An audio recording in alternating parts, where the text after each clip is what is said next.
Good day there once again, viewers. This is your mate Kamikaze78 here, coming to you guys with some more Planetside Arena content. And today, guys, I want to have a bit of a chat about Planetside Arena post-launch, where I think it needs to be going, what has been happening with the game since it's launched, and my thoughts on the general direction that it appears to be taking. Now, before y'all say it, yes, I'm still playing Planetside 2, god damn it.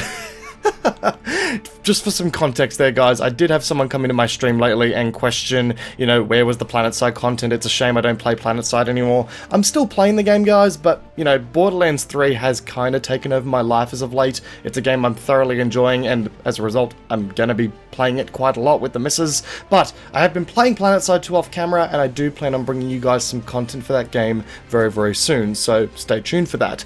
Anyway, all public service announcements aside, let's actually get into the, you know, topic of the video, Planetside Arena and how it's tracking. My thoughts on the core gameplay remain the same as they did in the video that I did on the closed beta playtest about 2 weeks ago now. The general experience that I had in that closed beta test is exactly what I'm seeing now in the final launch, or in the early access launch I should say, of this game, so there's nothing really to worry about there. I'm still finding it very enjoyable to play in small bursts, more on that later, but I will admit that the honeymoon state with the game is kind of over for me now, and I am looking at it a little bit more critically with the current state of the game and how I see the developers developing it as time, you know, goes on. And I'll also just quickly drive home the point that I still believe that by starting out as a battle royale, the game has missed out on a huge opportunity to captivate a very unique audience for the title. Sure, the 12-man squad's BR is a unique experience, but it is still a heavily saturated genre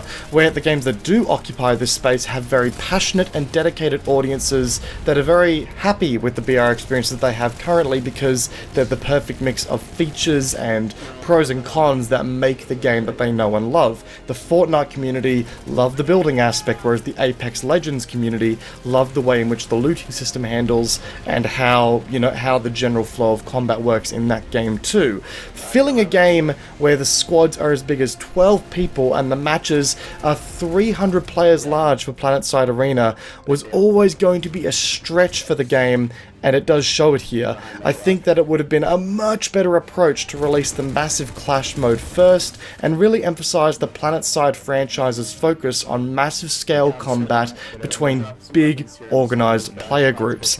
To further that point, I know that the roadmap has Massive Clash on it, but I'm discussing the game here as it is, in its current form. I can't give the game probs for having a mode on a roadmap because I don't know how well built that mode is going to be until I play it. I don't even know if that mode is going to ever see the light of day, so I can only judge the game for what it is right now. And yes, the game might see an influx of players when Massive Clash releases, but unfortunately a first impression of a game is all that some people need to never want to ever check it out again. With the closed beta test, I know that there were quite a lot of larger streamers who were a little bit more disappointed at what they saw than what I was, and they kind of have every right to be. I mean, that's their opinion. But that impression will translate to their audience, which will then probably see them never want to ever check out the game again. That negative first impression is all that it takes for someone to just to go, nope, this game is not worth my time, I'm not checking it out. And you know, that's why they call larger content creators influencers, because these people do have an influence over their audience. The opportunity to make the best first impression on as many people as possible out of the gate has come and gone, and unfortunately I think that the opportunity was missed, and that is going to reflect on the game for as long as it shall exist. But those are the thoughts of Planetside Arena that I've had for a very long time, and the ones that you guys all know, and some hate, some love. But let's discuss the pros and cons of the gameplay as the launch has continued to evolve, and as I've continued to sort of learn the game and learn where I find my pros and cons to exist. For one, the addition of the new loot boxes that are cheaper to get and are entirely focused on providing in-game class and weapon mods are a welcome change. Beforehand, the loot box system and the respective grind was actually going to be something that I was going to do a video on, where I was going to go and number crunch all of the loot boxes that I got courtesy of Daybreak Games and sort of figure out exactly what the chances were to unlock certain gear items and how much money or time it would cost you in this free-to-play game. But now I don't feel as though that is as necessary, because they've added a new loot box that is entirely dedicated to in-game mods that is a lot cheaper to acquire. So big probs to DBG for listening to the early feedback and getting that sorted quickly, because that really did have the potential to kill any sort of momentum this game was able to build up. I also feel that by turning off the teams mode, which I know that some people liked, it draws more attention to the squads mode in the game, which I think is actually one of the true selling points here. The larger scale modes is what Planetside is all about, and I think it was the right developers to turn off a mode that other games like Apex Legends do so much better, which has also now been propelled back into the spotlight with its new season, map, and all the bells and whistles. So I actually think Planetside Arena has made an excellent choice by turning off that teams mode and letting Apex sort of, captivate that audience like it does, and not trying to compete there, because quite frankly it simply can't at the moment. The weapon handling for the limited amount of weapons that are present in the game here feels really good and quite enjoyable. Credit where credit is due here, the gunplay feels just as good as the gunplay that is present in Planetside 2, and we all know how good things do feel in that game, all things considered. The gunplay in the Planetside franchise, in this current form at least, is actually really good. So well done to the devs there as well. I will also say that the way in which nanites and ammo is shared across your team when it is collected is also a really cool addition, and if you ever find yourself running short of luck on your looting at the start of the game, you can just hit up one of the local vending machines to score some better loot for the battles to come. There's kind of a little bit less arguing, if you will, over certain pieces of loot, which is going to be really helpful when you've got 12 people all landing really closely together and trying to find loot. So well done to the devs there on actively looking for a solution to that potential problem. I can see that they have thought about that and have implemented the correct systems to get around it. So GG's to the devs there. Something that I also feel as though I have failed to mention in previous videos is just how clean the looting system is in this game. Like, there's no degree of inventory management required at all. When you pick up an item, it just instantly gets added to your inventory, and there's not really any requirement to go into your loadout and, shift ammo around or make sure you've got the right ammo type or the right gun. It's a very clean system, and it kind of focuses more or less on the battles side of the game, which I feel as though more battle royales should start doing more often. So also GG's to the devs there. But as much as I want this video to be entirely smiles and rainbows, that is just simply not going to be the case here. There are a few cons that have emerged out of the gate here with this launch, and the biggest one of the batch is the player population. The servers are small, like really small. On average, I will get games where there's only about 3 squads, and sometimes that third squad is not even full, so it ends up being 2 squads and maybe 6 people on the other squad, which puts them at a absolutely monumental disadvantage and kind of just makes it end up being a 2v2 at the end of the day, and that kind of detracts greatly from the experience. This is meant to be a 300-man battle royale with 12-man teams, and unfortunately that just isn't the experience that has been provided here, and it kind of does slow the experience down quite a lot. You can go a long time through the game without seeing a single man for a while, and then when you do find them, it just ends up being, that one battle ends up being the make or break, and that just isn't what the experience is meant to be here. And I feel as though that primarily comes from the negative sentiment surrounding this game, especially from the Planetside 2 community. Let's be honest, there is a lot of Planetside Arena hate in the Planetside 2 community. Some of it justified, some of it I think is just trying to make the game fail. My response to that is, everyone's entitled to an opinion, but by the same token, your opinion needs to be educated for me to consider it relevant, and I feel as though there are a lot of uneducated opinions about this game. A lot of people just saying that, it's a third-person battle royale, I'm not going to enjoy it before even trying it. There's a lot of that going around at the moment, but I'm not going to force anyone to try the game. Just make sure that your opinion about a game is educated, especially for those who are playing 10 minutes and then posting a negative Steam review. Like, that's not exactly what I'd call an educated review, all things considered.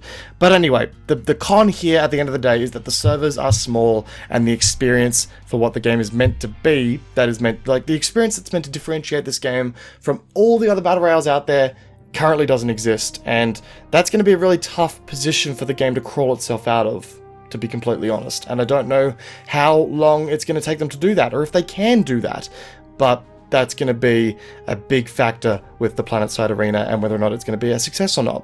Anyway, beyond that, some gameplay features.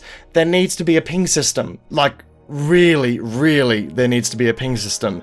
You guys know that when a game comes along and it introduces a mechanic that then becomes the accepted norm for a genre, yeah, Apex did that with the ping system, and now Planetside Arena desperately needs it. There's been plenty of occasions where I've tried to call out a purple tier item for an ally, and they just simply have no idea where I am because, you know, there's 12 people on the map that don't have really differentiating icons, so there's not really any way at all to direct people to certain loot items unless they're right next to you. So, bit of a requirement there. DBG, get to work on a ping system, and I think that needs to be done sooner rather than later.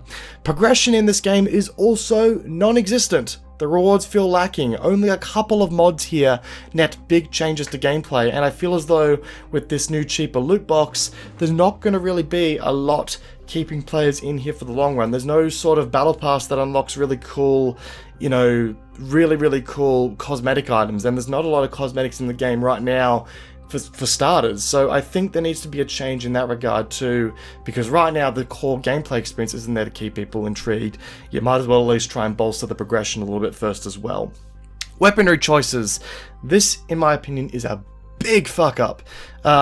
Yeah, there needs to be a lot more weaponry. Currently, there are only 2 pieces of weaponry per class of weapon in the game, with the exceptions being power weapons and pistols. Power weapons is about 4, I think, in the game right now, and pistols there's 3. But for LMGs, scout rifles, assault rifles, SMGs, carbines, we've only got a nanite systems weapon and a Vanu sovereignty weapon, which is a bit contradictory to what I played back in January, where there were TR weapons in the game and in a playable state.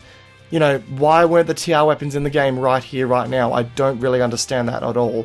I feel as though if players are to stick around, they need to be able to customize their loadouts more, and to an ability that actually makes an impact on their loadout that they take with them into the game. On top of that, there needs to be more class progression. We need to see more abilities for more classes that allows for them to tweak their playstyle, but still, you know, at least fill the role that they're meant to on the battlefield. Right now, you know, there can be 6 medics on the field and they all have the same abilities. Let us change our kits out and, you know, create more synergy with each other for different class builds and things like that. That would definitely keep people around for a more competitive take, I think, as well. And beyond that, guys, optimization needs to happen and the visuals need to be touched up, especially in the animation department. I personally don't mind the cell shading graphical style. I think it's actually quite cool, but I know it's not everyone's cup of tea, but hey, every game has a different graphical style that some aren't going to like. But I feel as though the animations definitely need to be touched up, especially when you compare it to the competitive nature of the genre and the space that it's trying to exist in. When you compare it to a game like you know, PUBG or Apex, very competitive games with fluent animation styles, this game just doesn't fare too well at all. So we need to see some touching up happening there, and optimization just simply needs to be a thing. I need to run the game in low graphics, low graphics, in order to actually get a decent frame rate for both me and my stream. So yeah, things need to change in that respect as well, guys. Overall, the game has a lot of work to do. I personally see a lot of potential with Planetside Arena, but a lot of work needs to be done, and quite frankly, it needs to be done quite quickly. We need to see more progression. We need to see a better ping system. We need to see more weapons in the game. We need to see optimization. They have a lot of grounds here to create quite a magical arena experience. I still think that they shot themselves in the foot, but I don't think the game is completely dead on arrival. There can be some, you know, steps taken to further improve this game's life longevity, but they also need to market it properly. But I think the marketing needs to come after the game is, quite frankly, polished to an acceptable state. Hopefully, guys, Planetside Arena does succeed. At the end of the day, if Planetside Arena fails, it's not going to be good for the Planetside franchise at all. And I think that if anyone here wishes for Planetside Arena to fail, then you are doing more harm than good to the Planetside franchise overall. Of course, the success of Planetside Arena will fund Planetside Arena first, but if this game ends up being a very lucrative and successful game in the series, it'll drive more players, naturally, to Planetside 2, and it will drive more revenue into the Planetside franchise overall as they start to see a bit of revenue overflow. I agree that Planetside Arena needs to be polished first before that success is warranted. Right now, the ball is in both the players and the developers' court. For the developers, they need to polish up the game and actually put it into a state where it can compete in this genre, and it can introduce a unique experience that is going to be captivating to an audience of some degree. And for the players, we can't go wishing death upon this game. If we do, I guarantee it will kill the franchise, and no one wants that at all. And guys, with all that said, if you're still here, amazing if you are, that brings us to a close to today's video. If you guys enjoyed it, a backhand of that like button would be greatly appreciated. And if you find yourself new to the channel and you're enjoying the video, backhand that subscribe button whilst you're at it. I also encourage you to leave some constructive feedback for me in the comment section down below. I'd love to hear what you guys all have to say about Arena or about the video at hand. What are your thoughts on it? If you dislike the video, hell, backhand that dislike button as well, guys. I'd appreciate any honest feedback you guys have got from me. All social media links are linked in the description down below and in the pinned comment at the top of the comment section. Once again, guys, hope you enjoyed today's video. Peace out, and I'll see you guys all in the next one. Take care, guys. Have a good one.